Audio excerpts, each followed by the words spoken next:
Hello, I'm calling from the Trib. I'd like to confirm a quote. Getting right around 2 hours. I'm coming up on deadline. How much money was involved? Was it over $1,000? Was it over $10,000?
Yes, and that's where I got a call before they go to lunch. Surprised Ted let you out of bed so early. Lance. A little joke there. I'm a sore loser, okay? Let me help you. An old college friend of mine was just made chief of police in Davistown, Florida. You okay now? Thanks. Hello, brother. Couldn't do it without you. Ted? How you doing, pal? All right. I didn't think you'd be in until this afternoon. Oh, neither did I. My racquetball game got canceled. Sorry, the club warming up and Senator Collins called, said he had the flu. You're probably afraid he creamed again. Hello, is Susan Gallagher there? Fine, I'll hold. Hey, Billy. Hi, Ben. Oh, boy. I think it tolls for thee. Tell her it's Billy Newman. I promise you she'll talk to me. What do you got there? Oh, it's just a little something. Hey, Ben, come here. Will you let me know what's going on? Oh, I'd be glad to. Mrs. DeViva. I've been doing that thing the whole weekend. So if the council votes against rent control, they'll just hang themselves. I could get to like a story about them twisting the breeze. Morning. Morning. Hi. On the way to Modesto. Don't forget to write. There's a riot in the state prison. 500 prisoners in the yard, 20 guards hostage, one already killed. When this happened? 6 this morning. Just came over the wires. It's a while from to establish communication. Prisoners want to talk to the media. They say they'll exchange one hostage for every interview with a reporter. That's 150 reporters. Glad you're here. We'll get you right up there. I think the senator had the flu, huh? Lou, can I talk to you? Not this minute. It has to be now.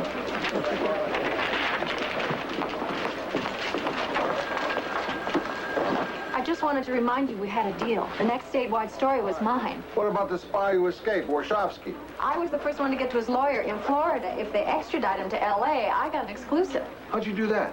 The Old Girl Network. You know I want to expand beyond Metro, and this prison ride is the perfect stepping stone. Pomeroy's already on his way. Because he got to you first. I was 2 feet behind him. No, it's because he's very experienced and very good.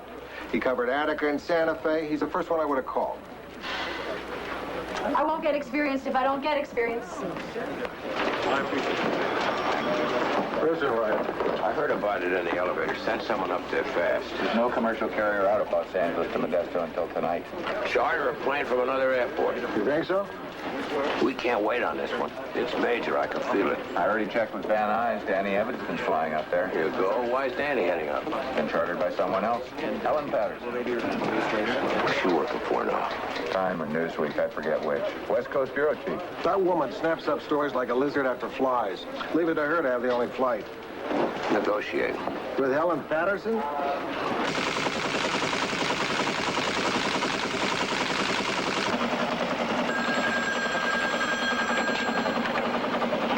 Hello. Yeah, oh. Hi. Hello, darling. Yeah, I'm sorry. I really am. I just feel dreadful about it. Yeah. Well, have pity on your old ma, will you? After all, I'm the one who's going to have to schlep up there. I promise. Yeah, on your grandmother's chest pie. We'll do it. Uh-huh. As soon as I get back. Okay, bye, Parker. Hello, who's this? Lou Grant, Miss Patterson, Metro editor of the Tribune. You don't know me, but you once met our Emmy, Charlie Hume, at the press club. Lou, I'm in a hurry. I know you're flying up to Modesto. Oh, to make the wire? We need to get some people up there, and we're in a jam. Can we hitch a ride with you? Rather like General Montgomery hitching a ride with Rommel. We are competitors, you and I. West Coast Daily and a news magazine? Look, I like to be first on the scene. You get a better motel room, right? Away from the ice machine. Or close to it. Depends on your point of view. Look, we'll even pick up the tab for the charter. How's that? No dice. Here's a giant favor I'll owe you. I'm thinking of what that could possibly amount to. Here's something I really didn't want to bring up. Stan Friday, the guy that had the job before you, I remember Stan. I saved his butt on the floods in '77. The cover you ran of the cars floating down Laurel Canyon was by a Trib Photox. Stan's kid missed it. I let him use our stuff. Oh, I'm paying back a 5-year-old debt, right? Look at it this way. You'll have someone on the plane to play cards with. I hate cards. Have your person there by 12. It might be 2 persons. 2! Thank you very much, Helen. Remember, I owe you for this. I'm writing it down. Billy, you're going with Ben. We'll get foolish from the wires. Great, Lou. Thanks a lot. I gotta change the clothes in my car. What's that all about? There's plenty up there for both of you. Oh, I don't think so. Look, get up there, check it out, and let us know. Then we'll reassess, all right? Hey, come on. I got off 10 minutes ago. I'll give you a ride. Will you phone Ted and tell him I'll call him when I get up there? Sure. Thanks. Have fun.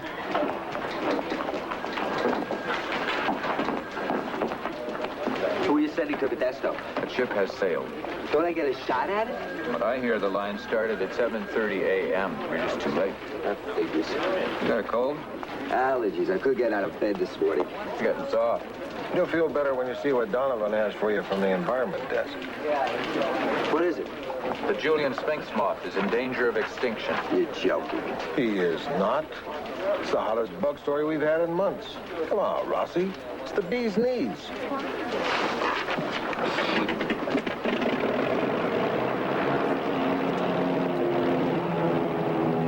Evanston Unicom, 543 for X-ray.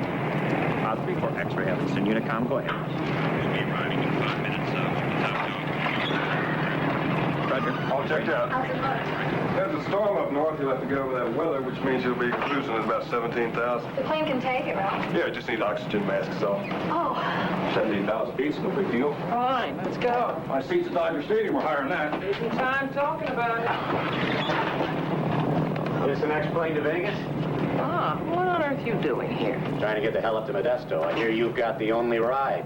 I could be making money on this flight. Ben Pomeroy, Billy Newman, from the Trib. Bob O'Brien. How are you, Bob? I'm glad to meet you. Your book was the one that made me finally understand what was going on in Vietnam. I'm really pleased to meet you. Thank you. That's very kind. Could we squeeze on one more? That's a 4-seater. We've got a 6-seater coming in from Tahoe in about 2 hours. Sorry, Bob. Just can't take the time. Luck of the Irish. Good to see you. Bye. Evanston Unicom, 77 Charlie. Go ahead. Is there a place to get a good sandwich on this field? There's a reasonable coffee shop midfield in Westminster. Big green bar. Oh, we've got vending machines here. Yes, thank you. 77 Charlie. So this moth only breeds in one barley field in Kern County, and it only lives for 7 days? They thought it was extinct for 50 years, but it was rediscovered in 1978. Scientists have to keep its breeding ground a secret because for years collectors have been searching for this one specific moth species. I mean, it's a great adventure story. Just don't take any wool sweaters with you. Think you can handle this animal? Sure, why not? Well, last week you missed that hostage release at the liquor store. Oh, yeah, the cops wouldn't let us behind their lines. And yesterday that congressman got away from you somehow. Bad luck. What do you think I should have done? I think you could have been a little more aggressive. Rosenthal, rewrite. They're bringing the spy back to L.A. tonight, Wachowski. What we got on him? Billy. 1493 Victor, Evanston Unicom, over. 93 Victor, reading you, over. Do not proceed to active runway. Need you to return to ramp. One of your passengers has to get off. Over.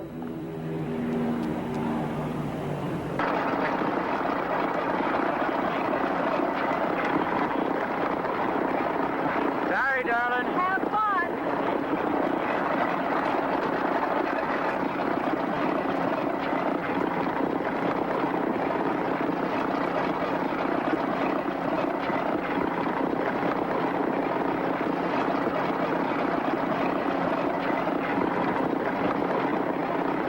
don't be mad at me. I gotta be mad at somebody. I'll be honest with you, I really had to rev myself up to fight for this story. I knew Pomeroy had it locked, like he always does. And when you said yes, I felt so terrific, like I'd finally won one over Mr. Macho Reporter. His stories sound glamorous, but you know what he's doing right now? Standing in the rain, drinking cold coffee, waiting for a bunch of psychopaths to stop hacking each other to death. Pretty close to heaven, huh? Charlie, we want to talk to you about the Warshawski spy thing. Charlie? Bad news. Terrible news. I just heard from the airport. Plane we chartered went down over the mountains a couple hours ago. Survivors? No survivors. Oh, my God.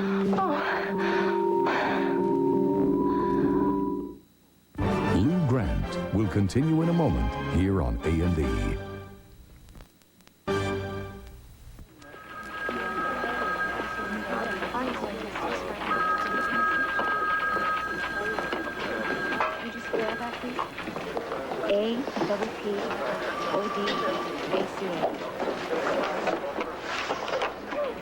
I cabled it inches of being on that plane. I was on that plane. Most of my time, I guess. You were lucky. It was fate. Stop talking about it. I can't believe you're arguing about this. What difference does it make? Here's all they had on Ben in his personnel file. I can hear this. Ben Pomeroy. Born Manhattan, August 4th, 1940. Mother Ingrid Sexton. Father Judge Samuel Pomeroy. First Circuit Court, Long Island. Hobbies? Needlepoint and nude volleyball. Wise guy. Does anybody call Ted? Oh, my God, he's gonna think I was on that plane. I gotta call Ted. All hell's breaking loose in Modesto, you know. We're gonna have to send somebody else up there. Don't look at me like that. You were thinking of business, too.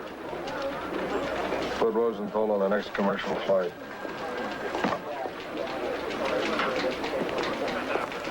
Oh, sweetheart, it's me. I'm all right. I'm okay. A plane went down, didn't you hear? Yeah. I was on it, but I got off before it left. I'm okay. No, nobody. Everybody was killed. They don't know what happened yet. Could you hold on just a minute?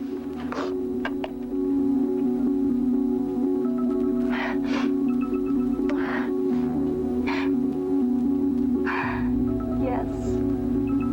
Please. Yeah, that would be good. I just need to be with you.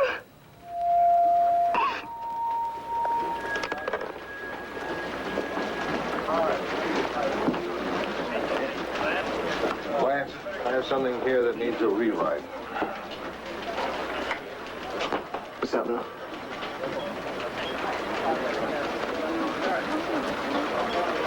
Never mind.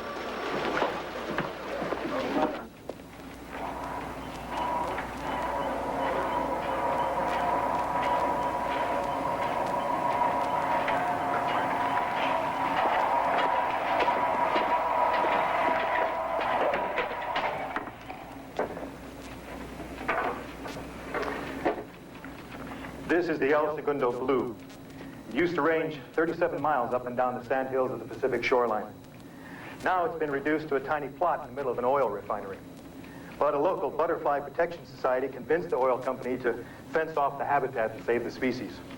So that's where it lives, in this tiny little island in the middle of the asphalt. Too bad. Well, that's the way the world will look in the year 2000. Only the weed species will survive. You won't see a red wolf or bald eagle in the wild. It'll be you and me, hopefully. Cockroaches, mosquitoes, and dandelions. Here we are. What's so important about this moth? I mean, what would happen if it didn't quite make it? Jeez, Rossi. I mean it. Other animals would die too, and plants. Ecosystems would be destroyed. Actually, it's hard to make a case for the individual species. I can't tell you what the ecological consequences would be if the Julian Sphinx moth became extinct. Why not? But we simply don't know enough about this particular moth. There are 10 million species of plants and animals on Earth. Of those, only 1.5 million even have names. That's how much we don't know. Boy, I thought you guys had that stuff wrapped. The species like this are becoming extinct even before we discover them. Organisms are disappearing before we know how they can be useful to humankind. Useful how? Oh, gosh. Let's see. Like here. Here's a butterfly from the Orient that contains a tumor-reducing compound. Huh. Armadillos are becoming important in the study of leprosy. A South American rodent, the capybara, has an anti-leukemia agent in its blood. And these things have been found just in the last 20 years. What about this moth? What's its importance? Look, I understand the instinct to relate everything to man. And what can this organism do for us? But we really are part of the game. The fewer species there are, the poorer our lives will be. You mean people won't get to look at butterflies anymore? Look, endangered species like these are symptoms of endangered biological resources. The demise of the Julian Sphinx moth is just another quietly stated, subtle little warning from nature. Pay attention. Now.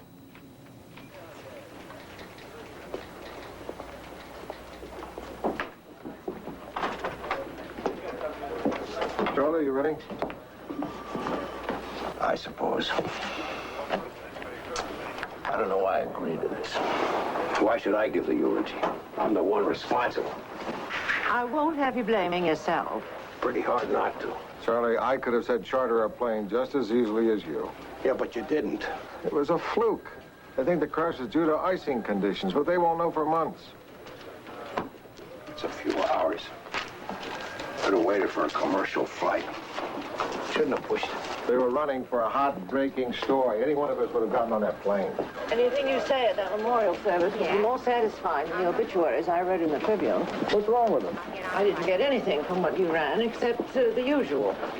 This one was a crack reporter, that an independent woman and a brilliant interviewer. And this one wrote a famous book. Isn't there more? I guess because they were reporters, we backed off. These reporters died trying to get a story. That's a story. I want to know who they were, why they were on that plane. I agree with Charlie's instinct. I'd be afraid of them. It's self-serving. Well, I can understand your fear. These were tough, competitive reporters. Each of them must have been driven. Why look too closely? There may be things about ourselves as journalists we'd rather not find out. Lou Grant will continue in a moment here on A&E. Lou? Art told me about the feature on Pomeroy, Patterson, and O'Brien, and I want to be involved. You sure you really want to put yourself through all that? I don't know how else I'm going to stop having nightmares. I'm feeling so guilty. And at the same time, so grateful it wasn't me, and sickened and just amazed by my own dumb luck. Why them and not me? Well, you're not going to figure that out in 1,500 words. The only way I know how to get through this is to write about it. Okay. You take Pomeroy and O'Brien. I'll research Helen Patterson. Why? I told her I owed her one. I don't want you going up there with all those pollens. It's okay. I'll take a lot of pills. This is an important story. You'll kill yourself. You did it last year, too, and then you're out of commission for 2 weeks. Animal can do it alone. Your allergic nose will thank me for it. Okay, but you're going to hear from a lot of Biff boss. Pomeroy was the reporter's reporter. You know that he also had a law degree? Covered every war in the last 15 years. He'd go anywhere where it was really bad. Went to Palermo to cover the mafia, Culiacan, Mexico to cover the drug trade. When the U.S. and Cambodian governments couldn't have cared less, he hired mercenaries to go in and retrieve the bodies of reporters who were killed in Cambodia.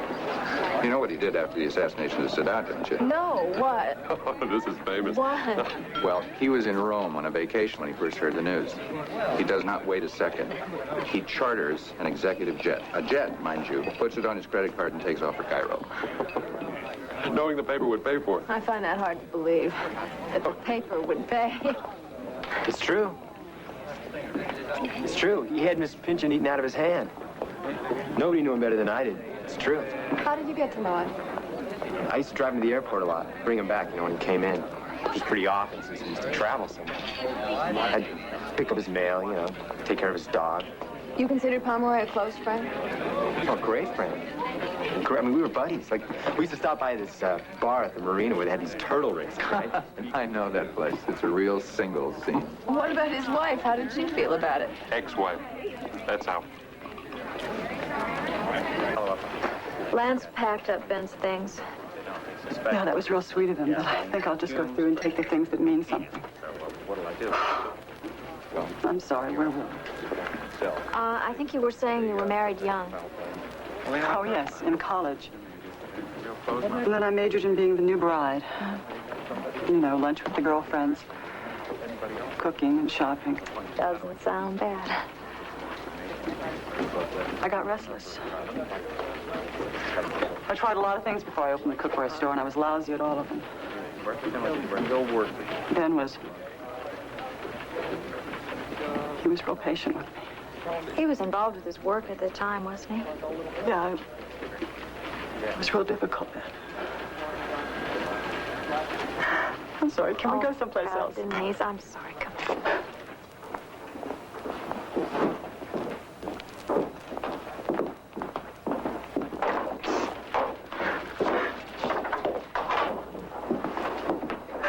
Oh, it was my fault.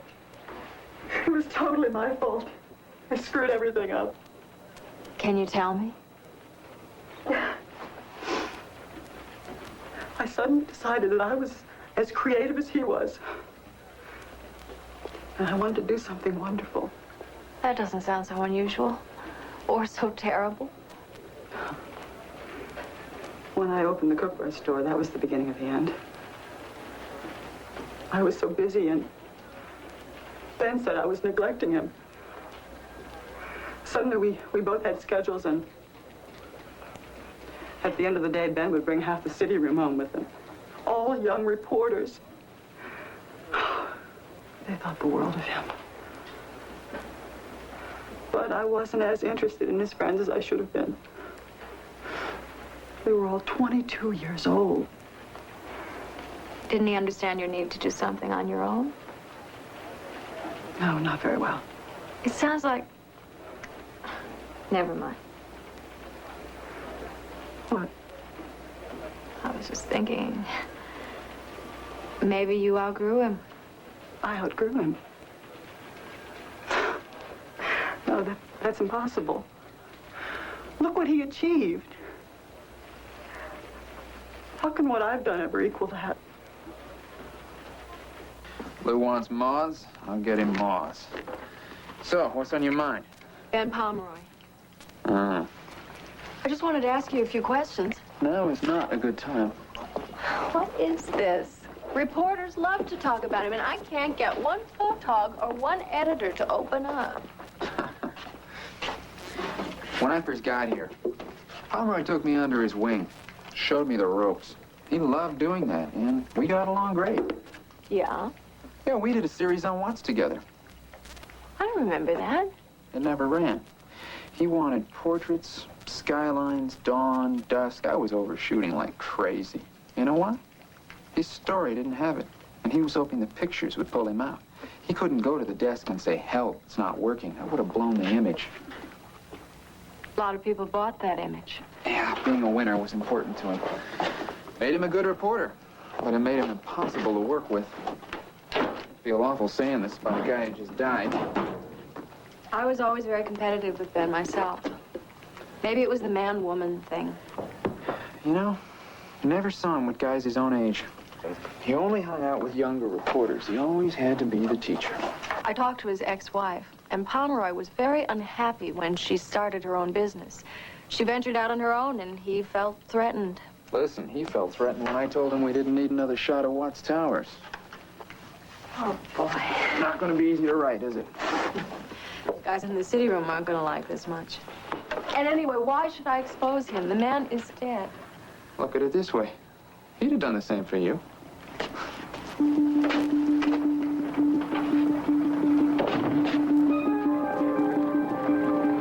guess this one's all yours.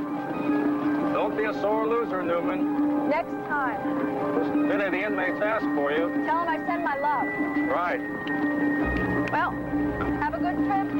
Drive carefully on your way back now.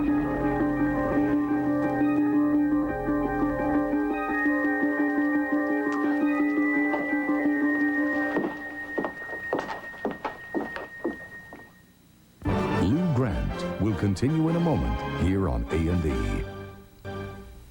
Where's your friend Rossi? Ah, his allergies kicked up all this green with a total. Well, I'm glad you're here. I'm under a little pressure to get this one. I hope this is the right week for Sphinx Moth. Well, this isn't the place. We're still 5 miles away, but it looks like a potential for another colony.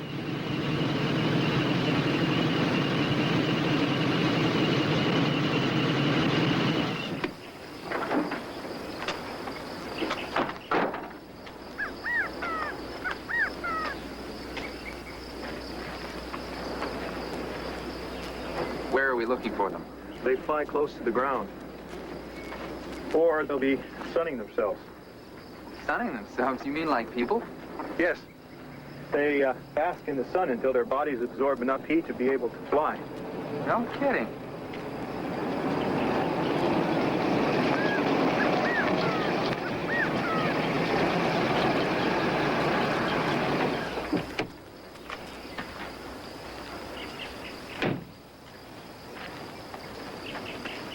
Morning. I'm, Colonel John Taylor, retired. We must be in the same business. He's Wilbur. This is Dennis Price. He works for the Tribune. Hello there, Dennis. I read many of your articles with great pleasure, Dr. Wilbur. I've read yours. I don't know what luck you've had with the Papilonidae, but I just took a copulating pair in mint condition.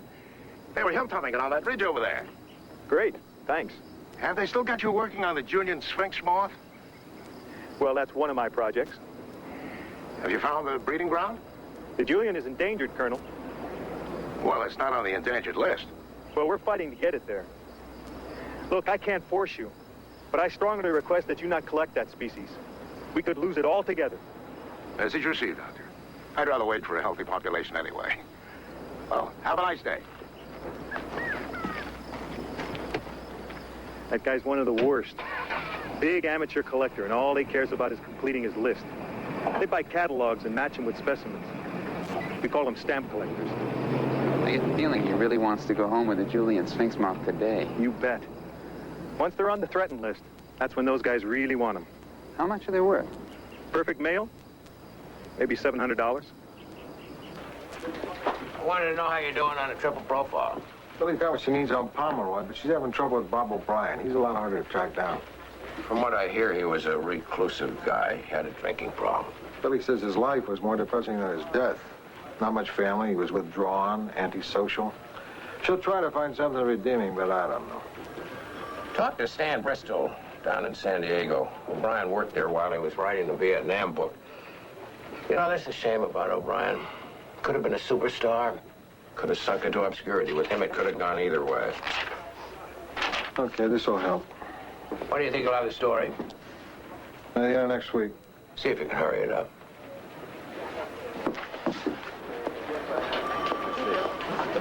Water. Right.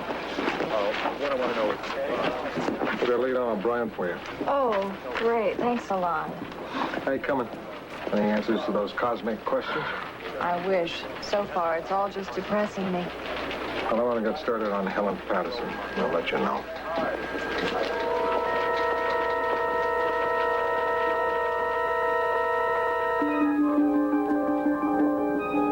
Rats. Don't let your editor push you around. Well, this other story's mine, too. Oh. Hey, there's a story around that won't have your name on it? Step on somebody's toes once upon a time? Shoot.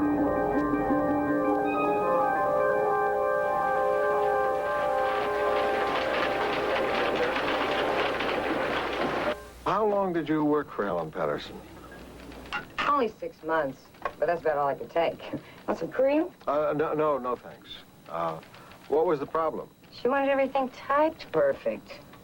I mean, you know, on a manuscript, you can get away with whiting it out.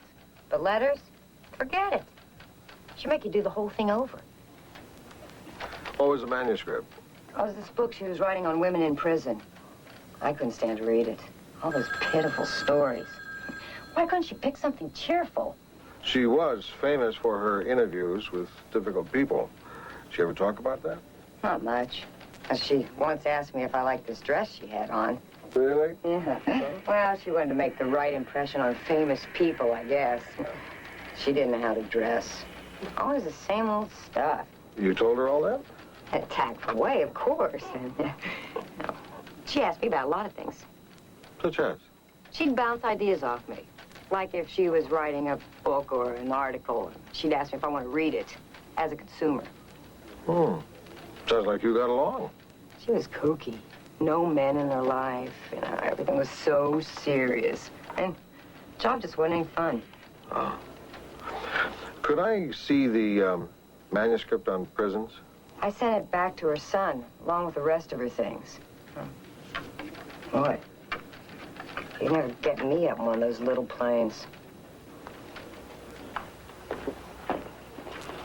This is the room that Helen Patterson wrote about. Yes, she was the first reporter I ever allowed in my house. I've had bad experiences with the press. I'm sorry to hear that. Ah, a lot of famous events took place at this house.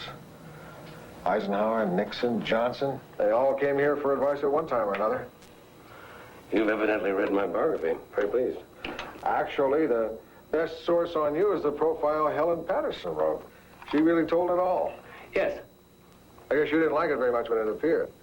To the contrary. I thought it was marvelous.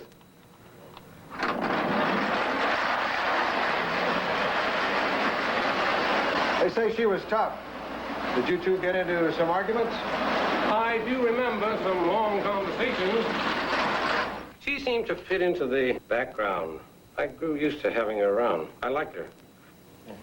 She was a awkward, homely type of woman with that back problem and all.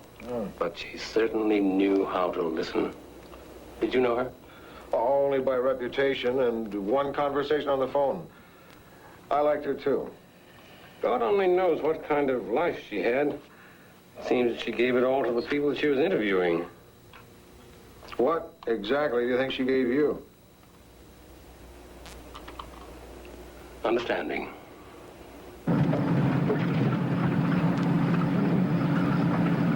Absolutely no one knows where this breeding ground is? Oh, just the man who rediscovered the Julian moth, the museum, and the farmer who owns the land. It's fun, actually, and he's proud of it. He won't even tell his kids which field it is. Now, what do we do once we find the moth? Well, it's a mark, release, and recapture study to determine the present population.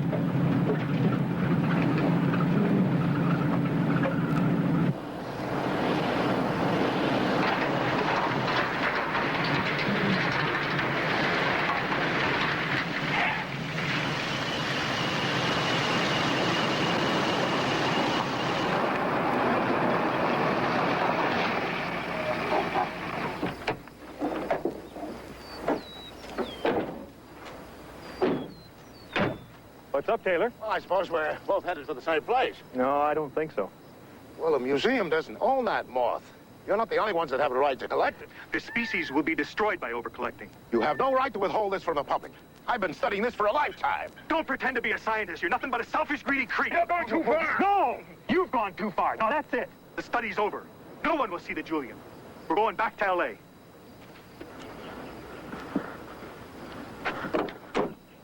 I'm just finding out my mother kept lots of secrets. From you? From the world, I guess. I was raised by my dad, you know, in Washington, D.C. Hardly saw my mother at all growing up. I didn't really get to know her at all until I came out here for college. So she always worked as long as you can remember? Oh, yeah. I remember once she took me to Rumpelmeyer's in New York for ice cream with some other kids who turned out to be Caroline and John Kennedy, Jr. She'd been doing a profile on the president.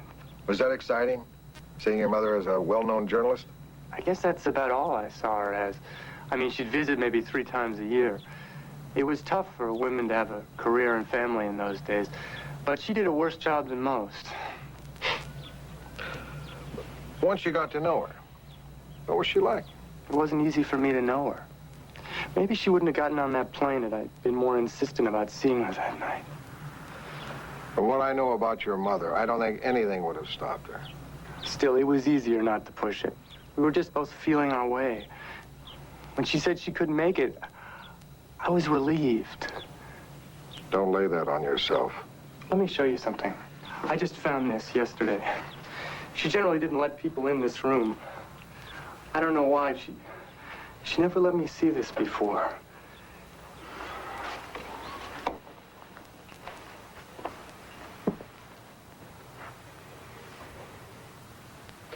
I didn't know.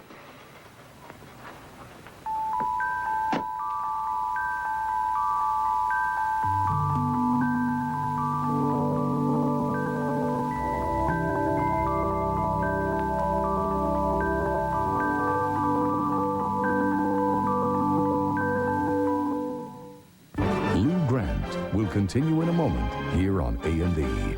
Turns to Lou Grant. Come in. Sorry it didn't work out. Well, don't check out yet. There's still a chance it might.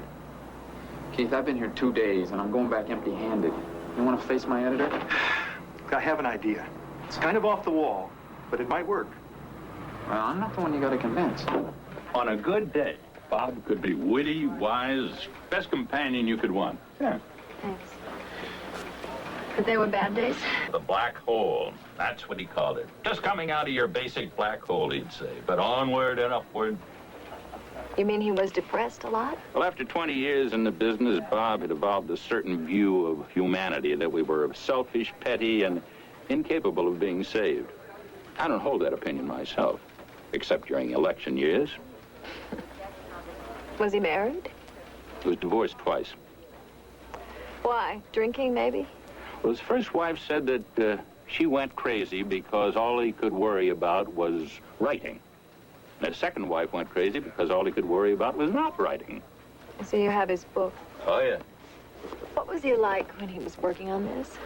Oh, he worked like crazy on that for over 2 years, but still didn't have it. So he took a leave of absence, went to New Hampshire, lived in a cabin in the woods, and came forth with the manuscript. That seems pretty disciplined for somebody with a drinking problem. But the paradox about Bob, there was discipline and dedication that went through him like a steel bar, but also despair. Even when the book became a bestseller? Oh, he was high on it for a while, had all sorts of offers, including a 2-book contract. Which you turned down? Which he accepted, and then had a nervous breakdown over it.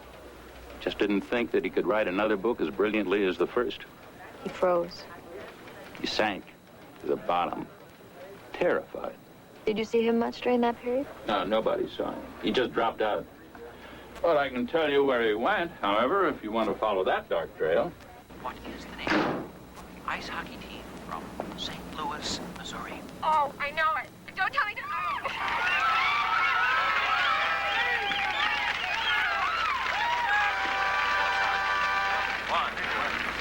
Sally will receive a brand new 25-inch color TV with stereo potential, remote control, clear resolve, and wood grain cabinet finish. And she'll be able to watch that on triple tile carpet in lovely state.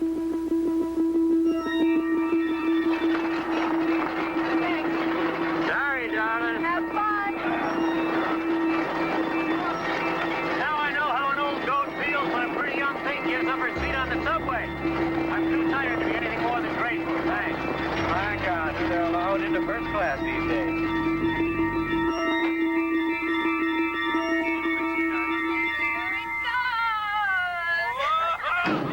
What a spinner! How about that, audience, huh? Hi. I'm Billy Newman. You must be Sam? Hi, yes, how are you? Do you live here? Oh, it's 2 days a week. The residents are self-sufficient. Oh, you want to know about Bob O'Brien? He left here about 6 months ago. Excuse me, miss. But are you talking about Bob O'Brien? Yes. Man, that wasn't fair. Can't believe it. And I was going to show him my outline next week. I'm writing a story about him. An obituary, actually, and I need to know what he was like when he lived here. When they brought him into detox, he was half dead. He stabilized, and then he came here. Turned out to be one of our more outgoing residents. I could relate to him because of the booze.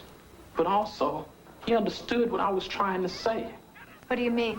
I mean, in my stories. He would read my stories. Bob eventually hired Lionel to do research for him on prisoners who write.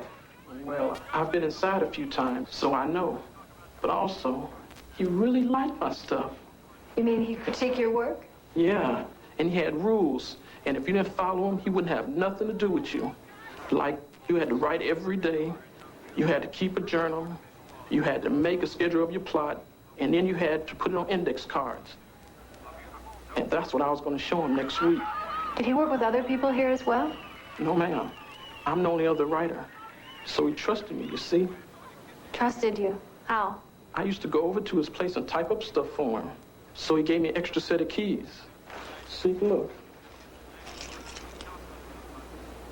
He gave me his keys. See, Keith is the only one who knows where the barley field is, so if we switch cars, the colonel will think he's following Keith, but actually I'll be in the Jeep and Keith will be heading off to the field. When do you get to take the pictures? I lose the guy. And then that's easy on these country roads, and then I'll meet Keith. It's gotta be this way. These moths are only flying a few more days. Listen, animal, I don't care how baroque you get, just get the pictures. No excuses. Problem? I respect the right of any moth to be happy to multiply. Just not when it gets in the way of a story. You know that this planet is losing species at the rate of 1 a day? Yeah, we lost a lot of species before man came along. Still, I'd blow that assignment rather than lead that guy to the moth. You're not serious. Sure I am. Of course, I got more guts than Animal. And a lot more tenure.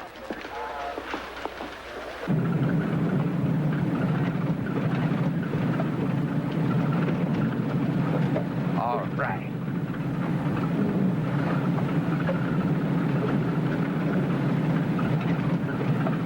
Damn. Is this O'Brien's system? Oh, yes, ma'am. Oh, but it wasn't there last time. It looks like the outline for a new book. Yeah. Sometime he'd leave tapes for me to transcribe. It happened on Tuesday morning. In other news, let's see. Woke up today feeling clear. Worked 3 hours. Got almost through the first draft of chapter 1. This here's his journal. He kept it on Interrupted by tape. the old lady downstairs. She said she knew she could visit because all I was doing was typing. I told her never to visit when she hears typing. I hope I wasn't too stern with her. I hope I was stern enough. She lived in this house since 1918. Told me again about the days when orange groves stretched from here to the hills. Gotta call Lionel. Find out how he's done. If it's good enough, maybe I can use his piece in the book. And the old lady reminds me, our need to remember the past is narcotic. A defense against the terror of the present moment.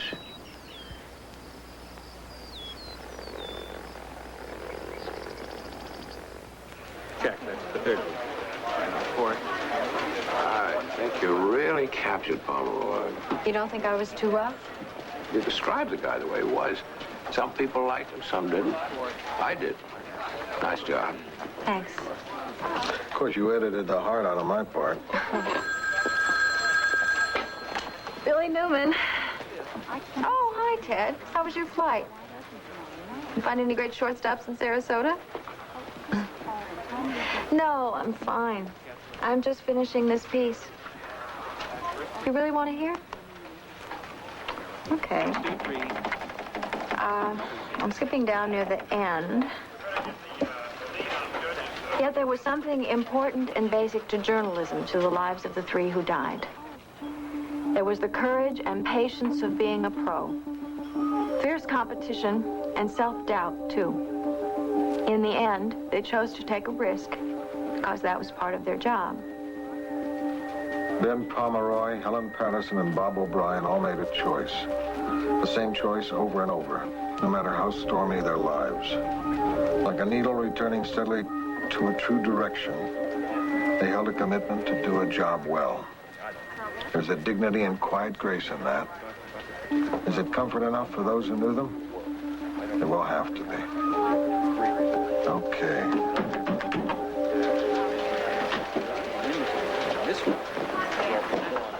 Well, Julian Sphinx moth is alive and well in Kern County. Glad to hear it. 16 adults were sighted, as well as 72 pupae. They counted? Very carefully. And I hear when they hatched or emerged or whatever it is they do, it was real spectacular. You hear? Lou, I didn't get the pictures. Why not? It was a choice between leading this maniac collector to the site and having him eventually destroy an entire species by killing specimens and selling them, or not getting the shots. I decided not to get the shots. That's the third time, animal. I could have you suspended for a week without pay. But I won't. Long live the Sphinx moth.